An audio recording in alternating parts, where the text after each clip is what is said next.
Assalamualaikum warahmatullahi wabarakatuh.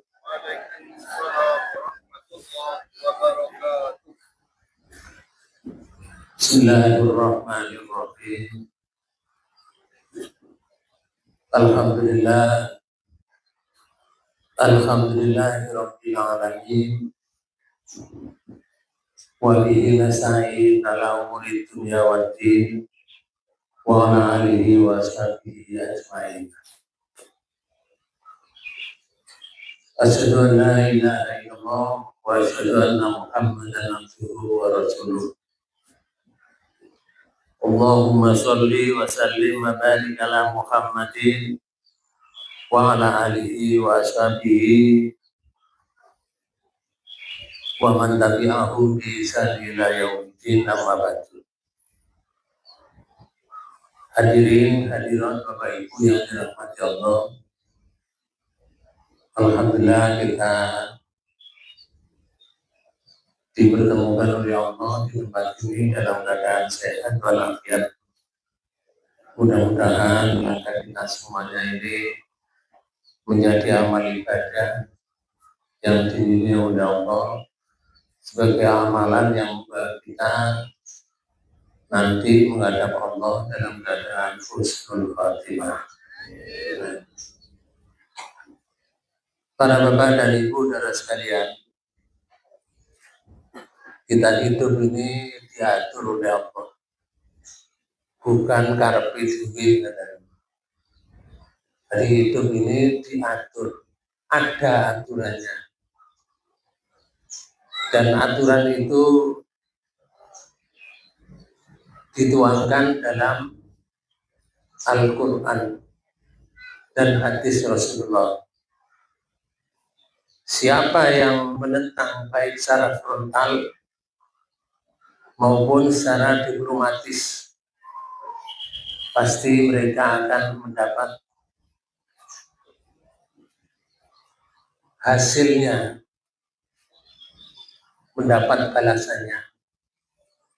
Karena itu hidup ini sudah diatur oleh Allah dengan aturan yang sangat tepat sekali dalam kehidupan ini. Artinya Al-Quran itu sebagai skenario hidup. Kenapa Pak? Skenario hidup. Kalau di sini ada kegiatan seperti ini, itu sudah diacarakan.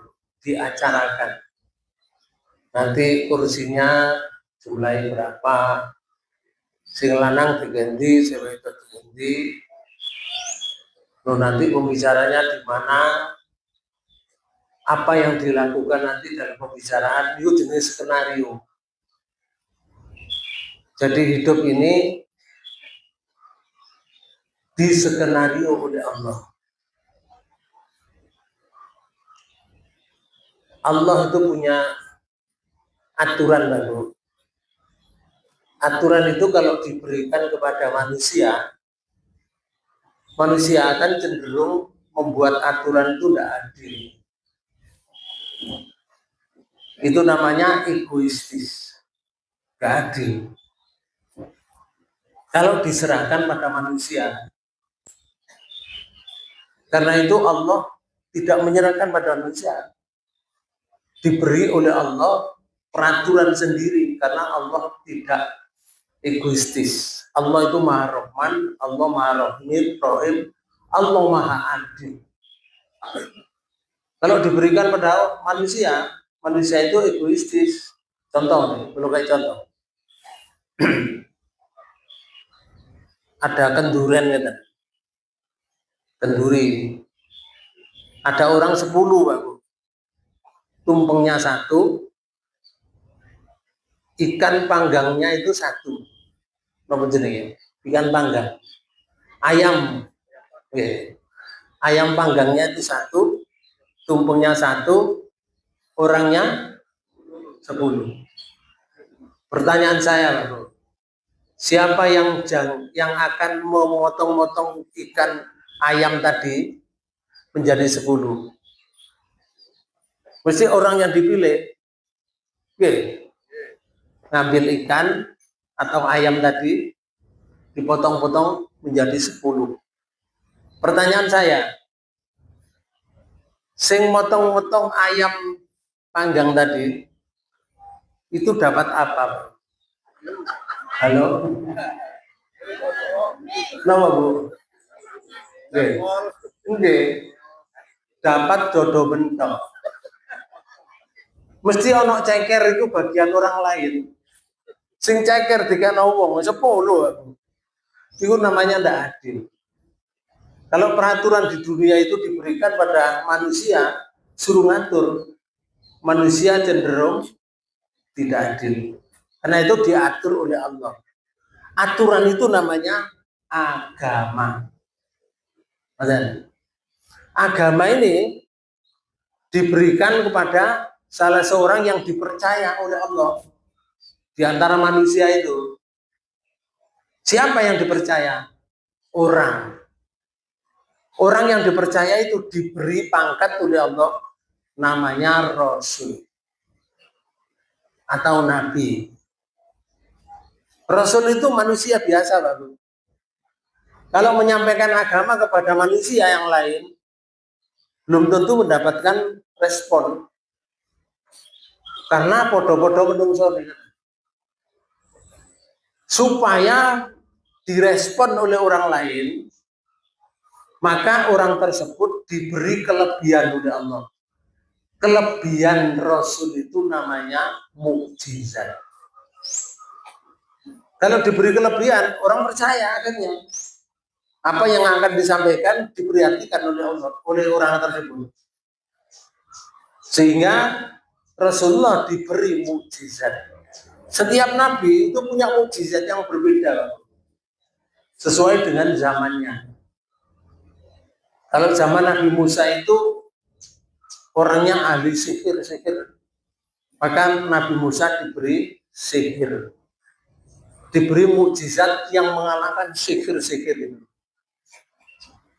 Salah satu contoh mukjizatnya Nabi Musa itu, tangan itu kayak keleknya teman, ketiak, terus dilepas ini, dihadapkan ke orang nggak bisa melihat,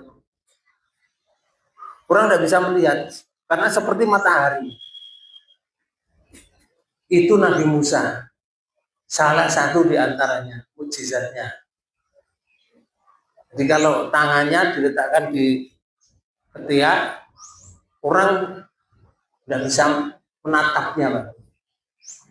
Beda dengan kita, Pak. Kalau tangan kita diletakkan di ketiak, orangnya buyar, karena baunya ketiak.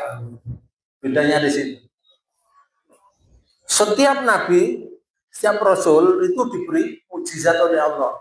Nabi Isa itu diberi mukjizat bisa menghidupkan orang mati. Karena apa? Di zaman Nabi Isa itu banyak pedukunan, diberi mukjizat yang mengalahkan mereka. Zaman Nabi Muhammad, mukjizat yang terbesar adalah Al-Quran. Al-Quran itu termasuk mukjizat Rasulullah yang terbesar. Banyak mukjizatnya Rasulullah. Lalu Bapak sekalian, nah Al-Quran itu atau kitab yang lain di nabi-nabi yang telah diberikan oleh Allah itu sebagai skenario hidup. Al-Quran dan yang kitab yang lain, kitab Taurat, kitab Injil, dulu menjadi skenario hidup, tuntunan hidup atau pedoman hidup. Begitu juga Al-Quran pada zaman Nabi Muhammad menjadi tuntunan hidup atau pedoman hidup. Sebagaimana Allah berfirman di dalam Quran surat 76 di ayat 29. Allah menyatakan a'udzubillahi minasyaitonirrajim. Bismillahirrahmanirrahim. Inna hadhihi tadhkirah faman syaa'a takhadha ila rabbih sabila. Surat 76 ayat 29. Sampai terjemahkan. Dan bertaut betis kiri dengan betis kanan. Surat 76 ayat 29. Al-Insan. Al-Insan. Ayat 29. Iya, ayat 29. Terus, dan bertaut betis kiri dengan betis kanan. Bukan, Pak Bu. Itu surat 75 nih. Oh, Masya Allah. Itu surat 75. Surat 76. Kok ini kayak itu ada. Oke.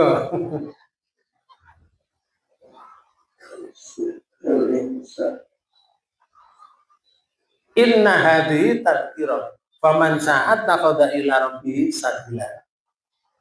Surat 76 ayat 29. Dan apabila engkau melihat keadaan di sana, bukan. Surat 76 ayat 29. Sungguh ayat-ayat ini adalah peringatan. Maka barang siapa menghendaki kebaikan bagi dirinya, tentu dia mengambil jalan menuju Tuhannya. Zaman balik mana alon-alon. Sungguh ayat-ayat ini adalah peringatan. Al-Quran itu peringatan, Bapak. Peringatan pada siapa saja. Apa namanya peringatan ini? Peringatan ini tadi. Kalau kita berjalan di satu perjalanan, Bapak, di satu perjalanan itu ada tanda begini, bunder, dicat putih, terus tengahnya di garis merah, seret, merah, tanda namanya. Dilarang masuk. Ngoten niku jenenge peringatan. Kalau ada bunder ngeten terus dikai tanda panah ke kanan. Berarti disuruh berjalan ke arah kanan.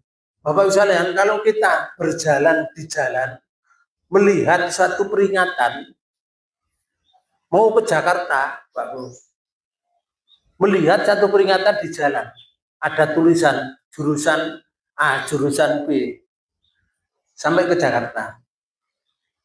Makanya ayat ini juga peringatan dalam hidup. Cuma tidak semua orang mengambil peringatan itu.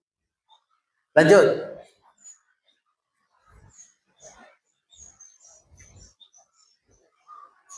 Maka barang siapa menghendaki kebaikan bagi dirinya. Oh, ini gila. Kalau dia menghendaki kebaikan pada dirinya, caranya begini. Tentu dia mengambil jalan menuju Tuhannya. Mengambil jalan peringatan tadi. Kalau kepingin baik pada dirinya, itu pasti mengambil jalan peringatan tadi. Seperti kita kalau mau berjalan kemana tujuannya. Kalau mengikuti peringatan itu, mengikuti tanda-tanda di jalan sampai pada tujuan. Tapi kalau nggak mengikuti peringatan itu, tersesat, Pak Bu, kesasar. Kalau kesasar, nggak tekok nggone. Padahal jalan hidup itu ada dua. Satu menuju ke surga, sisi itu notok-tok neraka. Jadi kalau nggak masuk kepada jalan yang benar, pasti jalan salah. Ada dua saja. Begitu juga di ayat surat 81 yang bersani. Surat 81 di ayat 27 dan 28. In huwa illa dzikrul lil alamin liman syaa minkum ayyastaqim. Surat 81 ayat 27 dan ayat 28. Al-Quran itu tidak lain adalah peringatan bagi seluruh alam. Oh, Pak Bu. Quran itu peringatan seluruh alam. Artinya peringatan untuk seluruh manusia di dunia ini. Kulit putih, kulit merah, kulit hitam. Pokoknya menungso sing urip dan jin, Pak Bu.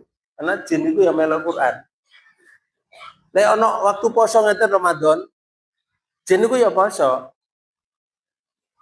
Jin sing iman, Pak Bu, melok pengajian ta mriki, tapi nggone mboten ten porsi ngoten. Aman gak ero mungkin disandingi jin gak ero. Melok ngaji, Pak Bu. Jin sing kepingin menyampaikan hasil pengajian, itu gawa tulisan, Pak. Gawa tulisan. Nyatet. Lek awake dhewe gak nyatet kalah karo jin. Nah, Bapak Ibu sekalian, karena Quran itu pedomannya untuk manusia dan untuk jin, seluruh alam. Dari benua mana sampai benua mana, semuanya peringatan. Quran itu sebagai peringatan. Bagi siapa? Lanjut, ayat 28. Yaitu bagi siapa di antara kamu yang menghendaki menempuh jalan yang lurus. Oh, kalau menginginkan di jalan yang lurus, maka Quran itu sebagai peringatan. Nah, Quran itu dibawa oleh Rasul dari Allah untuk disampaikan kepada kita. Maka Rasulullah itu, Bapak sekalian, dipilih oleh Allah. Itu tujuannya untuk diikuti. Apa saja yang disampaikan oleh Rasulullah, itu untuk diikuti oleh kita. Itu namanya hadis. Hadis itu bahasa Arab, bahasa Indonesianya berita baru. Berita dari Rasulullah. Tapi kalau Al-Quran, firman Allah yang diberikan oleh Rasulullah melalui malaikat Jibril. Ada Pak Bu, firman Allah yang tidak melalui malaikat Jibril diberikan pada Rasulullah. Namanya hadis qudsi. Nah, Bapak Ibu sekalian, oleh karena itu pada Quran surat 64, surat 4 ayat 64 maksud saya. Allah berfirman, "Wa ma arsalna mir rasulin illa liyuta'a bi idznillah." Surat 4 ayat 46.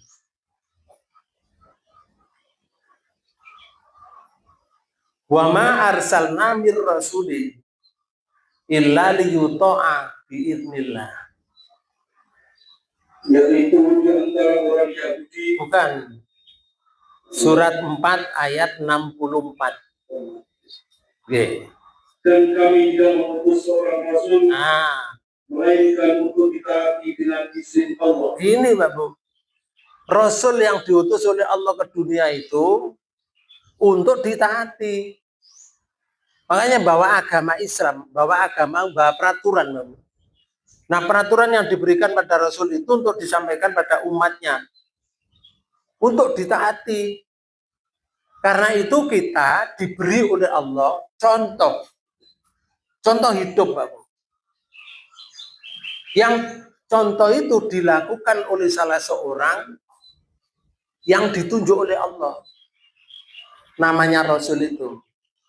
Karena itu Rasulullah itu adalah manusia teladan untuk kita. Benar. Rasulullah itu manusia teladan untuk kita. Sebagaimana Allah berfirman di dalam Quran surat 33 di ayat 21. Allah berfirman begini. Laqad kana lakum fi Rasulillahi uswatun hasanah liman kana yarjullaha wal yaumal akhir wa dzakarallaha katsira. Surat 33 ayat 21.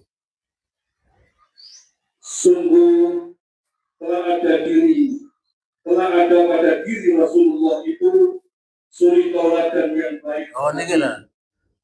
Allah menyatakan, katakan Dani awakmu, oleh kepingin uripmu itu baik, tak kei contoh kamu, contoh hidup, teladan namanya. Itu ada di Rasulullah. Kalau kepingin baik kamu, tiru Rasulullah. Karena di situ ada teladan di Rasulullah itu. Rasulullah itu teladan bagi manusia seluruh dunia, Bapak. Tidak pandang bulu, tidak pandang kulit, tidak pandang bahasa atau bangsa. Rasulullah itu, di Rasulullah itu ada suri teladan yang baik. Cuma ngeten, tidak semua orang mengambil suri tauladan Rasulullah. Karena itu Allah menyatakan begini, bagi siapa suri tauladan itu? Lanjut. Yaitu bagi orang yang mengharap rahmat Allah dan kedatangan hari kiamat. Nah, kalau orang itu menginginkan hidupnya itu mendapatkan rahmat Allah dan di hari kiamat nanti mendapatkan kebaikan, itu pasti Rasulullah menjadikan teladan. Jadi dia tidak akan berbuat kalau tidak ada contoh dari Rasulullah. Karena Rasulullah teladan dalam hidup. Itu yang mengharapkan rahmat Allah dan kehidupan di akhirat nanti. Karena kehidupan di akhirat itu kehidupan yang sangat berat, Pak Bro. Sangat berat. Jantung kok rasanya kok rontok. Karena besok di akhirat itu dihidupkan lagi kita. Seperti ini, Pak Bro, persis. Saya ya dibangkitkan oleh Allah ya wajah ini. Panjenengan dibangkitkan oleh Allah ya seperti wajah panjenengan. Tidak dikurangi sama sekali. Tulangnya tidak dikurangi. Idepe loh Pak Bu, gak dikurangi. Alisnya loh gak dikurangi. Dikembalikan lagi oleh Allah. Dan itu setelah itu nanti ada pengumuman hisab. Dan lama di akhirat itu berdiri Pak Bu. Di mahsyar itu berdiri itu lama. Lama itu enggak ada wicitannya, itu enggak ada. Bangunan enggak ada. Yang ada itu matahari didekatkan dengan kepala ini 1 mil. Terus pasir dan tanah. Enggak ada yang lain. Air enggak ada. Enggak ada air. Makanya Rasulullah pernah menyatakan ini. Siapa yang memberi makan orang yang berpuasa sampai kenyang, asba'a namanya. Waman asba'a saum. Barang siapa yang memberi makan orang puasa sampai kenyang. Itu Allah dijanjikan oleh Rasulullah ini. Allah akan mengampuni dosanya orang itu. 1. Nomor 2. Orang itu diberi pahala seperti memerdekakan budak. Nomor 3. Orang itu nanti di mahsyar diberi minum oleh Allah dari telaga Rasulullah, namanya telaga Kausar. Dia tidak akan pernah haus hatta yadkhulul jannah. Dia tidak akan pernah haus sehingga sampai masuk surga. Hadis riwayat Baihaqi.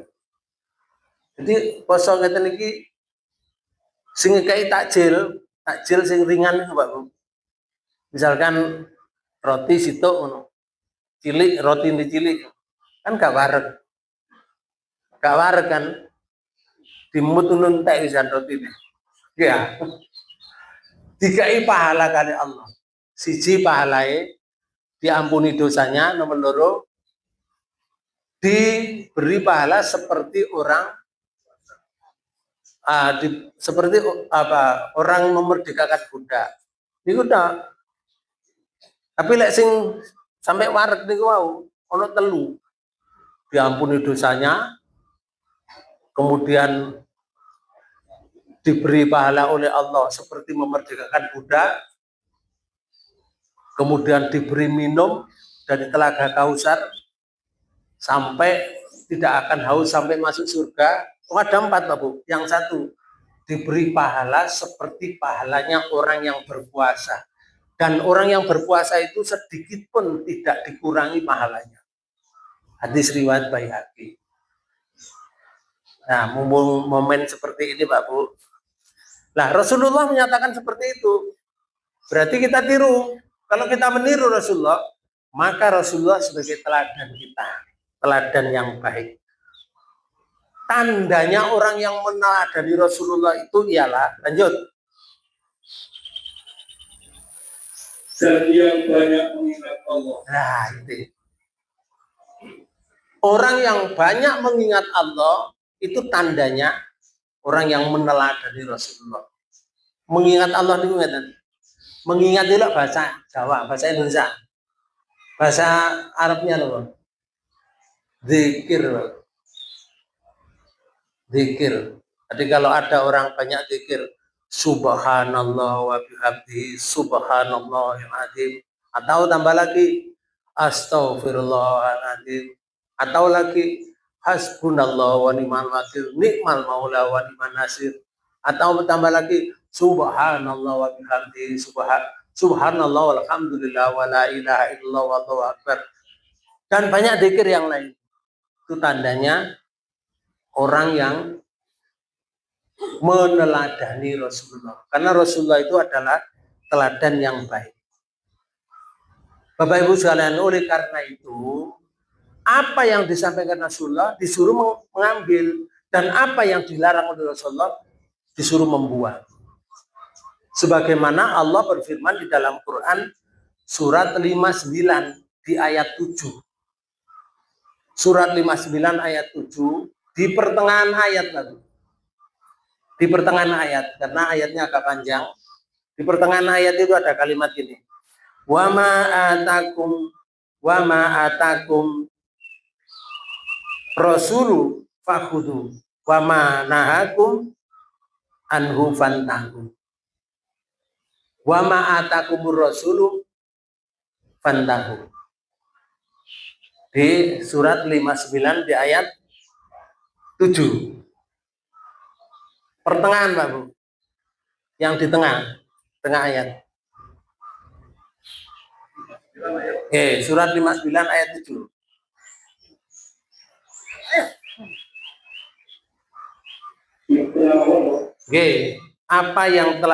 Apa yang diberikan Rasul, terus di tengah-tengah. Apa yang diberikan Rasul padamu, terus maka terimalah. Yang diberikan Rasul padamu, terimalah. Lanjut. Dan apa yang dilarangnya bagimu, maka tinggalkanlah. Fantahu. Kalau dilarang oleh Rasul, karena Rasul teladan.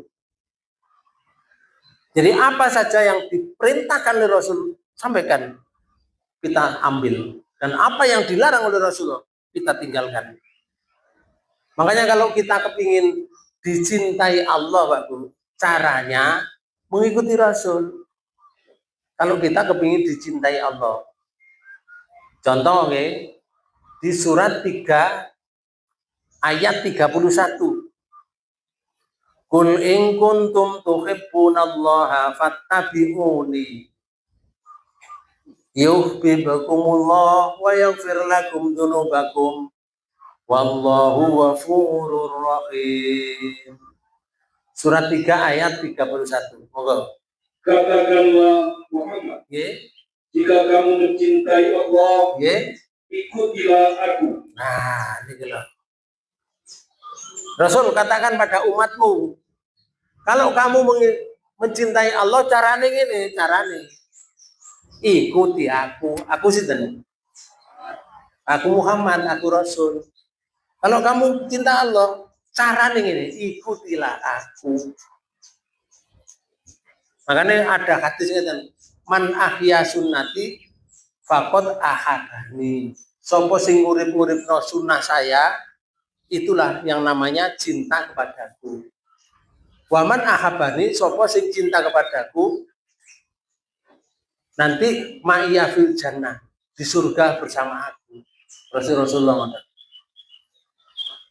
Jadi kalau kamu kepingin mencintai Allah, caranya ikuti aku. Kalau kamu ngikuti aku, lanjut ayatnya.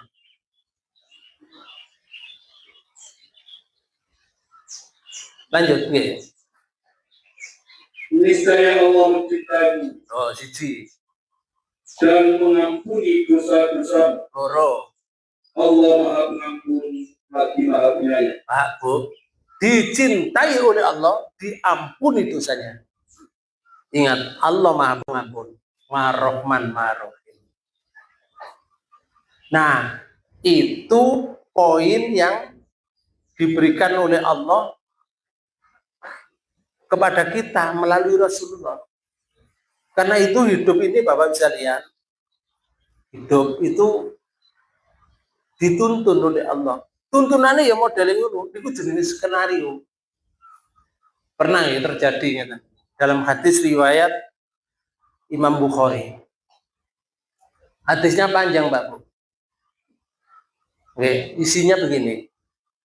Ada salah seorang, beberapa orang ya, 3 orang mendayo ke rumah Rasulullah. Setelah itu ketemu keluarga Rasulullah. Kalau keluarga Rasulullah ya mungkin salah satu di antara istrinya, tapi nggak disebutkan. Kemudian tanya bagaimana ibadahnya Rasulullah itu. Orang 3 itu tadi bertanya. Terus dijawab ibadah Rasulullah begini. Setelah dijawab, akhirnya wong telu niku sumpah itu, demi Allah, saya nanti akan sholat semalam suntuk, tidak akan berhenti. Ono sing ngomong ini, saya akan berpuasa terus menerus, tidak akan pernah berhenti. Si nomor 3, saya tidak akan menikah, tidak akan menyentuh wanita seumur hidup saya. Rasulullah datang, mendengar perkataan mereka itu. Akhirnya mendengar, saya tadi tahu apa yang kamu katakan. Yang nomor 1 tadi mengatakan begini-begini kan. Yang nomor 2 akan puasa terus menerus. Yang nomor 3 tidak akan menggauli istri, tidak akan punya istri untuk selama-lamanya. Rasulullah menyatakan ini, saya ini orang yang paling dekat kepada Allah, orang yang paling takwa di antara kalian. Saya ini juga puasa, saya ini juga tidak puasa. Saya ini sholat, saya juga tidak sholat. Saya juga tidur, saya juga sholat, tidak sholat terus. Saya juga menikahi wanita. Rasulullah menyatakan, barang siapa yang tidak mengikuti perbuatan saya, maka bukan termasuk golongan saya. Hadis itu diriwayatkan oleh Bukhari. Artinya Rasulullah sudah memberikan keputusan, kalau hidup kita ini tidak mengikuti jejaknya Rasulullah, berarti bukan pengikutnya Rasul. Berarti Rasul nanti nggak mengakui di akhirat, karena dia tidak mengikuti jejaknya Rasul. Oleh karena itu Bapak Ibu sekalian, kita disuruh mengikuti Rasul ketika Rasul diutus oleh Allah ke dunia membawa syariat agama tadi. Ingat, di dalam Al-Quran itu menyebutkan apa saja yang ada dalam kehidupan kita ini, mulai sejak lahir, Bapak, sampai kita mati, sampai hari kiamat, itu semuanya disebutkan dalam Al-Quran. Cuma kadang-kadang kita itu tidak membuka isinya Al-Quran. Ya membaca, baik ya membaca itu. Cuma kalau tidak dipelajari Bapak bisa lihat, maka kurang mengerti. Orang membacakan ayat Ara'aital ladzi yukadzibu bid-din fadzalikal ladzi yad'ul yatim wala yakhuddu ala ta'amil miskin, dan seterusnya. Terus ditutup Shadaqallahul adzim. Itu kan enggak dipelajari, Pak Bu. Enggak akan berpengaruh dalam perilaku kita. Padahal harapannya Quran itu sebagai skenario hidup. Kalau kita menginginkan sesuatu dalam hidup ini, badan kita ini jangan diarahkan kecuali ada perintah. Badan kita ini jangan digerakkan. Masalah ibadah maksudnya, Pak. Masalah ibadah, badan kita ini jangan digerakkan kecuali ada perintah. Kalau tidak ada perintah, jangan dilakukan. Kalau dilakukan, melakukan apa saja, berarti mereka tidak melakukan apa yang diskenarikan oleh Allah. Itu enggak, Bu? Bandingannya gitu. Ketika orang itu tidak melakukan isinya Al-Quran, pasti dia melakukan yang dilakukan oleh nenek moyang. Itu pasti. Lek ono wong kok gak betul-betul dia mengikuti Al-Quran, pasti mengikuti nenek moyang. Hanya dua itu saja. Jadi gak nenek moyang sing diikuti ya Quran. Nah yang hidup mengikuti Quran itu yang benar, karena Quran sebagai skenario hidup. Kita saja lah Bu,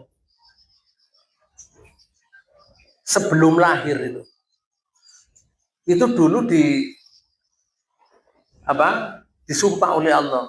Karena panjenengan masih ingat, sebelum lahir itu disumpah oleh Allah. Pernah ingat? Belum lahir kok. Belum lahir ya karo kan. Tapi dikandani kali Allah, diberitahukan oleh Allah bahwa kita itu pernah disumpah. Isinya sumpah ngeten di surat 7 ayat 172. Isinya sumpah. Di surat 7 ayat 172. Di tengah-tengah ayat itu ada kalimat ngeten. Wa asyhadahum ala anfusihim. Allah mengambil saksi anfusihim, jiwa mereka. Lalu Allah bersumpah, alastu bi rabbikum. Sama terjemahkan. Betul, engkau Tuhan kami. Nah, sebelumnya. Bukankah aku ini Tuhanmu? Bukankah aku ini Tuhanmu? Kita menjawabnya Bapak. Bala. Lanjut. Mereka menjawab, okay. Betul. Betul. Engkau Tuhan kami. Nah, Allah mengambil sumpah seperti itu. Lanjut ayat. Kami bersaksi. Okay. Kami lakukan yang demikian itu agar di hari kiamat kamu tidak mengatakan sesungguhnya ketika itu kami pernah terhadap ini. Supaya tidak mengatakan begitu. Nanti di hari kiamat, ya Allah, saya lengah terhadap kekuasaan panjenengan waktu hidup di dunia. Mohon maaf ya Allah. Ya gak muni ngoten. Jadi disumpah oleh Allah seperti itu supaya tidak mengatakan seperti itu nanti di hari kiamat. Gak menyalahkan orang lain. Atau ayat 173. Atau agar kamu tidak mengatakan sesungguhnya nenek moyang kami telah mempersekutukan Tuhan sejak dahulu. Cekak muni ngoten. Ya Allah, wong yang me-youtuber panjenengan itu nenek moyang saya, bapak saya, mbah saya, buyut saya ya. Itu yang menyekutukan panjenengan. Lah saya niki anake mbah, anake bapak. Lanjut ayat. Sedang kami adalah keturunan yang datang setelah mereka. Oh, saya ini loh keturunannya dari mereka ya Allah. Sing salah kan mereka menyekutukan panjenengan. Saya kan anaknya keturunan. Lah saya hanya mengikuti bapak saya, mengikuti mbah saya. Tapi yang salah kan mbah saya, bapak saya. Saya anaknya. Cekak muni ngoten. Lanjut. Maka apakah engkau akan membinasakan kami karena perbuatan orang-orang dahulu yang sesat? Oh. Mosok saya akan di napa niku? Mosok kula kate gepuk pisan ya Allah. Saya dihancurkan di sini. Semua salah yang salah itu bapak saya, mbah saya. Wong kula niki pengikutnya. Itu skenario, Pak Bu. Tapi ternyata setelah keluar ke dunia beda bisa. Beda. Ada yang tetap artinya dia waktu bersumpah, mereka waktu bersumpah di hadapan Allah itu ada yang memegang sumpahnya itu. Lah yang megang sumpah itu ya seperti ini. Seperti orang-orang ini, seperti panjenengan ini. Makanya orang-orang seperti ini calon masuk surga semua ini. Terus kayak tak surga ini, Bang. Oke. Kamu semediding ini gak masuk surga. Ya. Ono sing mengingkari, Bapak. Jadi yang satu mengikuti sesuai dengan sumpahnya seperti ini, tapi yang satu mengingkari, sebagian mengingkari. Yang mau mengingkari itu jumlahnya lebih banyak. Allah menyindir di ayat lain, misalnya di dalam Quran surat 2 ayat 170. Wa idza qila lahum ittabi'u ma anzalallah qalu bal nattabi'u ma alfaina alaihi abana. Oh, itu gimana kemon? Dan apabila dikatakan kalau mereka dikatakan itu tidak, Pak. Ketika sudah hidup ngeten iki diajak untuk kembali kepada Allah, kepada Al-Qur'an. Ayo mengikuti sesuai dengan yang diajarkan dalam Al-Quran dan mengikuti Rasulullah. Apa jawab mereka? Ikutilah apa yang telah diturunkan Allah. Yang mereka menjawab. Jawabnya tadi. Tidak. Mau. Kenapa kok gak gelem? Kami ikuti apa yang kami dapati dari nenek moyang kami. Loh, ini jenenge mengingkari. Kalau tadi di ayat tadi sebelum lahir itu disumpah oleh Allah supaya tidak menyalahkan nenek moyangnya. Saiki betul. Begitu hidup diajak untuk berbuat baik, tidak mau. Alasannya apa? Saya akan melakukan apa yang didapati saya ini dari nenek moyang. Padahal nenek moyang itu bukan orang-orang yang orang alim, Bapak, bukan orang yang terdidik, bukan orang yang mendapat hidayah. Makanya ayat itu dilanjutkan ya tadi. Padahal nenek moyang mereka itu tidak mengetahui apapun dan tidak mendapat petunjuk. Yo gak oleh petunjuk, yo gak ngerti apa-apa. Tapi diikuti, itu jenenge menyempal, Bapak.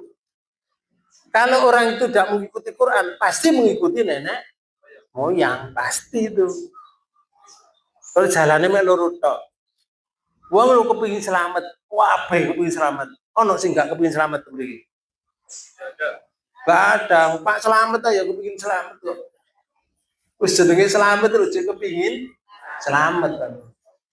Lah, kepingin selamat itu modelnya berbeda-beda, jalannya berbeda. Kalau mereka itu tidak kepingin selamat, tidak mengikuti Al-Quran, ya tidak bisa selamat, Bapak. Tidak bisa selamat karena mereka menyempal dari Al-Quran. Padahal Quran itu skenario hidup. Ada lagi di Quran surat 31. Di ayat 21. Surat 31 ayat 21. Wa idza qila lahum ittabi'u ma anzalallah qalu bal nattabi'u ma wajadna alaihi aba'ana. Dan apabila dikatakan kepada mereka, ikutilah apa yang diturunkan Allah. Ikuti yang diturunkan Allah itu apa? Yang diturunkan Allah itu Al-Quran. Suruh mengikuti Al-Quran. Apa jawab mereka? Mereka menjawab, tidak mau. Kenapa kok gak mengikuti Quran? Gak gelem. Tetapi kami hanya mengikuti kebiasaan yang kami dapati dari nenek moyang kami. Nah, itu namanya ingkar dengan janjinya sebelum lahir tadi. Karena itu Bapak bisa lihat sampai kita lahir itu disebutkan oleh Allah. Gak langsung gedeng ini, Bapak. Ini jadi orang seperti ini diproses oleh Allah. Awake dhewe lho biyen asale apa? Saiki duwe tulang belulang, so duwe sekaki barang so mlayu rono mlayu rene. Asalnya apa kita? Dulu asalnya apa? Setetes air mani. Tes ngono tok. Lah kok iso dadi wong kaya ngene? Sopo sing dadekno? Apa dadi dhewe ngoten? Mboten, Bapak.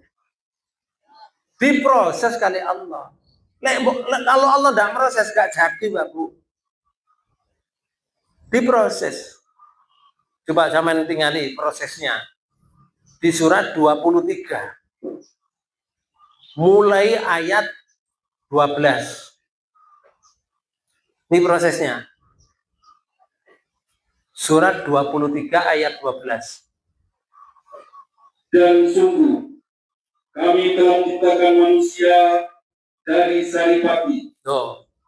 Terus berasal dari tanah. Dimakan hasilnya, tumbuh-tumbuhan ini metu, hasilnya dimakan. Ono saripatinya disimpan dalam rahim, disimpan dalam tulang rusuk, disimpan oleh Allah.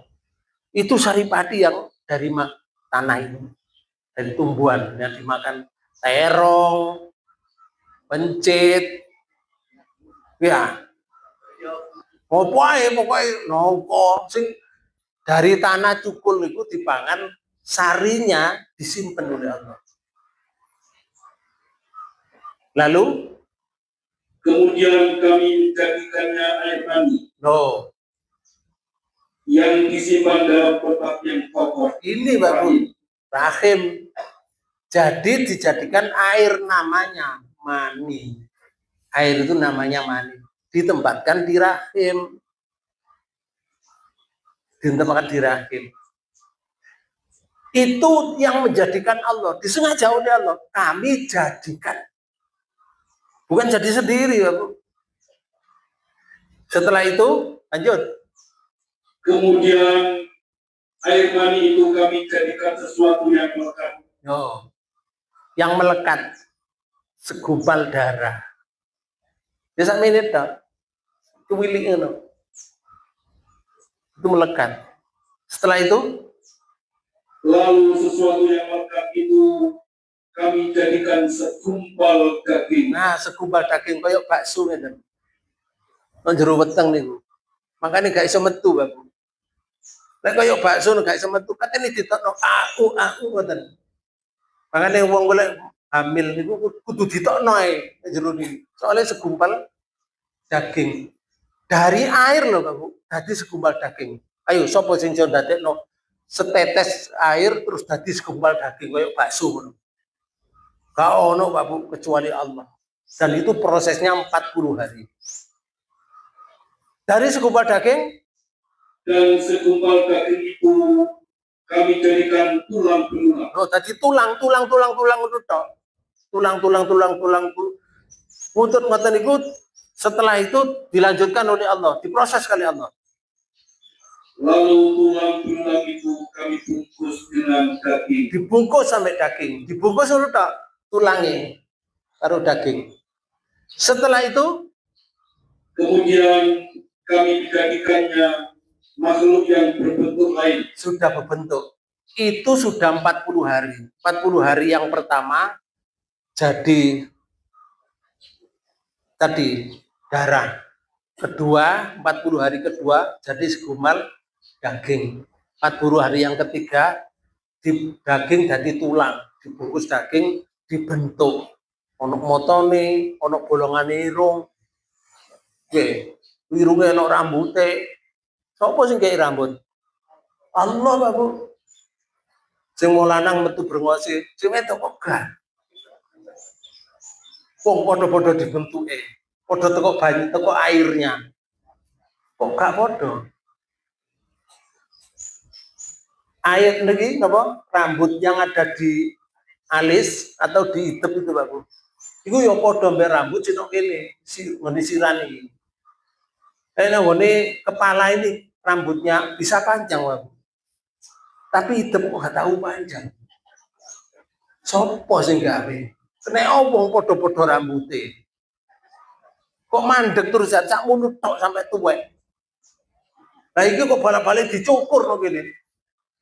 Nun sewu. Allah yang proses. Petang bolo. Pinten? 120 hari. Oke, 120 hari. Bentuk manusia dilahirkan. Itu Allah yang proses. Kalau Allah tidak berkuasa proses itu, tidak akan terjadi, Pak. Oleh karena itu, secara global, Allah menyatakan begini, kamu itu saya bentuk mulai dari A sampai Z, sampai tua. Contoh, di surat 40 ayat 67. Surat 40 ayat 67. Moga. Dialah yang menciptakanmu dari tanah, kemudian dari setetes mani, lalu dari segumpal darah, kemudian kamu dilahirkan sebagai seorang anak, kemudian dibiarkan kamu sampai dewasa. Oh, dewasa nih. Bisa melaku, so jangan semua peda motor itu dewasa. Terus setelah itu dibarno urip maneh mangan ngombe turu, mangan ngombe turu. Terus lalu menjadi tua. Wah, tua niku jenenge bangka. Dudu bangka lho nggih. Tua bangka itu gak iso apa-apa, glendang ae, Bang. Glendang niku tua. Allah menyatakan begini. Lanjut. Tetapi di antara kamu ada yang dimatikan sebelum itu. Loh, sebelum tua ada yang mati? Ada nggak? Ada. Banyak. Lanjut. Kami berbuat demikian agar kamu sampai kepada kurun waktu yang ditentukan. Nah, karena Allah menentukan hidupmu itu terbatas, ngerti ya kamu? Tak kayak batasan ngono. Jadi kamu sampai waktu tua itu ono sing mati tua, ono sing gurung tua itu sampai sudah meninggal, sudah mati.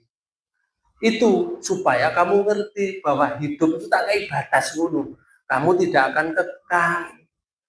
Ini loh skenario aku. Sampai gede-gede sudah dewasa gini, sampai ngeten. Masalah mangan loh di skenario kali Allah. Mangan loh aku. Sapi rasa mangan ini. Oke, contoh oke. Saya buka surat 33 ayat 53. Surat 33 ayat 53.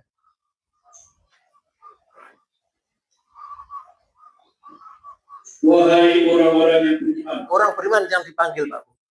Terus Allah ngeten. Janganlah kamu memasuki rumah-rumah Nabi kecuali jika kamu diizinkan untuk makan tanpa menunggu waktu masak makanannya. Nah, itu yang digawe contoh oleh Allah rumahnya Nabi. Kalau bukan Nabi, ojo mlebu rumahe Cak Dul. Sampai kamu diundang makan, itu pun jangan menunggu-nunggu masak. Loh, masalah makanan loh. Ojo nunggu-nunggu masak. Boleh diundang itu kencenge mangan, mlebu. Lanjut. Tetapi jika kamu dipanggil, maka masuklah, dan apabila kamu selesai makan, keluarlah. Nah, kalau dipanggil makan, masuklah. Tapi semari mangan, gang mulai, ojo ngobros. Terus ngobros ya. Makanya ayatnya muni ngeten. Kamu tanpa memperpanjang percakapan. Loh, memperpanjang percakapan itu jenenge ngobros. Jadi lek mari mangan ndang mulya. Metu. Ojo ngobros dawa-dawa. Makanan lho, Pak Bu, dibahas di Quran. Padahal masalah makan kan masalah apa sih? Ya. Enggak. Kalau kita itu tidak melihat di ayat itu, akhirnya mari mangan ngobrol saya, berarti gak mau ayat surat 33 ayat 53 itu. Terus ya Allah ngeten. Sesungguhnya yang demikian itu adalah mengganggu Nabi. Oh, mengganggu Nabi. Kalau itu bukan Nabi, mengganggu orang yang punya rumah itu. Sebab nopo? Terus. Sehingga dia Nabi malu kepadamu untuk menyuruhmu keluar. Nah, orang yang punya rumah itu atau Nabi menyuruh kamu keluar itu malu.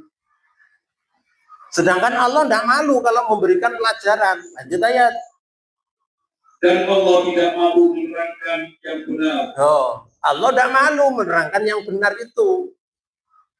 Kemudian apabila kamu meminta sesuatu keperluan kepada mereka, istri-istri Nabi, maka mintalah dari belakang tabir. Nah, aturannya begitu. Kalau kamu minta segala sesuatu kepada istri yang masak-masak tadi, jangan langsung nyelonong. Yuk, sambelin di oleh ngoten niku. Kudu minta di balik takbir. Itu loh masalah makan, Bu. Dibahas dalam Quran. Ini jenenge Quran sebagai skenario hidup. Kalau kita melo itu selamat, Bu. Kalau kita nggak melo itu nggak selamat. Situ guys. Surat 24 ayat 27 28. Surat 24 ayat 27 ayat 28. Wahai orang-orang yang beriman, janganlah kamu masuki rumah yang bukan rumahmu. Loh, ojo masuk rumah wong liya. Wong liya iku rumah sapa? Rumah bule, rumah pale, rumah tangga, rumah kanca, rumah adik, rumah Mbak Yu, rumah maratuwa, rumah wong tuwa, iku rumah wong liya. Ojo mlebu omah kon. Omah sing dudu omahmu. Sampai kapan? Sebelum meminta izin dan memberi salam kepada penduduk. Nah, caranya minta izin atau beri salam. Sekarang kasus ayat 28. Dan jika kamu tidak menemui seorang pun yang di dalamnya, Nah, maka kalau kamu melihat rumah itu buka pintunya, gak ono uang. Assalamualaikum, gak ono uang. Permisi, assalamualaikum, gak ono uang. Padahal itu omahe anake dhewe lho. Omahe anake dhewe. Awake dhewe teko Mojokerto kene budal nang Banyuwangi. Nang Banyuwangi ku 9 jam. Dadi lek teko kene jam 6 isuk ngeten iki. Dari sana ya kira-kira jam 2. Iya. Kok ngono liwat tol. Nun sewu. Dadak omahe mablak. Assalamualaikum. Gak ono. Assalamualaikum. Omahe anake dhewe. Omahe ku yang gawe no awake sing wong tuane lho. Wong tuane mendayo wis dinggone anak iku rumahnya terbuka tapi salam gak ono sing jawab. Mungkin tidur, mungkin yang lain, mungkin kerja, belum pulang. Lah tahu-tahu dadak ono pembantune metu, Pak. Pembantune metu. Ayatnya muni ngeten. maka janganlah kamu masuk sebelum kamu mendapat izin. Oh, ojo melebu kalau belum mendapat izin. Nah, saiki pembantunya keluar. Ini kasus ya. Pembantunya keluar. Setelah keluar, pembantunya muni ngeten. Dan jika dikatakan kepadamu, Nah, pembantunya ngomong ngeten. Kembalilah. Pun. Dok, bapak anak ada.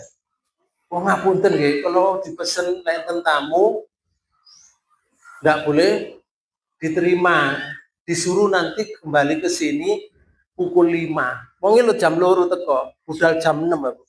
Jam 2 teko, omahe anake dhewe sing nggih omah wong sing teko niki wau. Dadak pembantune panjenengan Bang Pangsul malih, panjenengan pulang. Nanti pukul 5 ke sini lagi. Nun sewu. Nek awake dhewe ketemu model ngono ku Pak Bu, ya napa? Napa?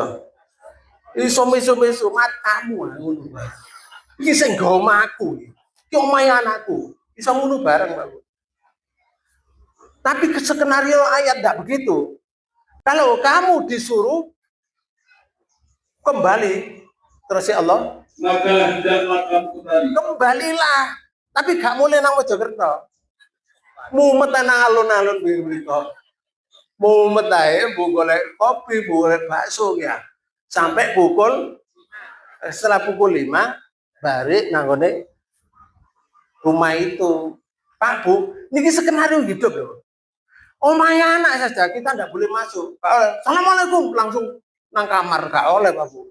Ya lega areke sedang apa-apa iso tiba bareng kok ngene bayang Pak Bu. Bisa terjadi. Ngoten lho. Jadi salam itu oleh lek dijawab terus diskon masuk. Lek gak oleh gak mau masuk jangan masuk.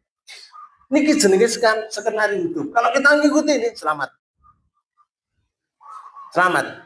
Tapi ono kira-kira wong mendayo nang omahe anak terus model kayak ini. Ono ah. Masya Allah. Kadang-kadang sumpek Pak Bu nggih. Iki lho omahe anak, walaupun sing gawe awake dhewe. Gak oleh langsung assalamualaikum mlebu bleng gak oleh. Nunggu misalnya anak ini, assalamualaikum, waalaikumsalam, sinten, bapak nak, oh nggih, sampai tenggo ten gene mriku setengah jam malih. Polahe anake duwe kegiatan nang jero kuno, panjenengan tunggu setengah jam malih. Ya napa kira-kira? Ditunggu nggak? Temen ah. Iso mulai meneh gak disopo anake ngoten lho Bu. So dijaluk omahe bareng. Pun muga-muga pertemuan ini dibarengi hidayah Allah Subhanahu wa taala. Jadi kembalikan semua kehidupan ini ada catatan di dalam Al-Qur'an untuk dilakukan. Siapa yang melakukan berdasarkan Al-Qur'an dan perilaku Rasulullah akan selamat dunia dan akhirat. Mudah-mudahan kita diselamatkan oleh Allah, diberi oleh Allah kecerdasan pikiran untuk bisa melakukan apa yang dikatakan oleh Al-Quran dan apa yang dilakukan oleh Rasulullah, sehingga kita menjadi orang yang husnul khotimah. Demikian yang bisa saya sampaikan, lebih kurangnya mohon maaf. Wassalamualaikum warahmatullahi wabarakatuh.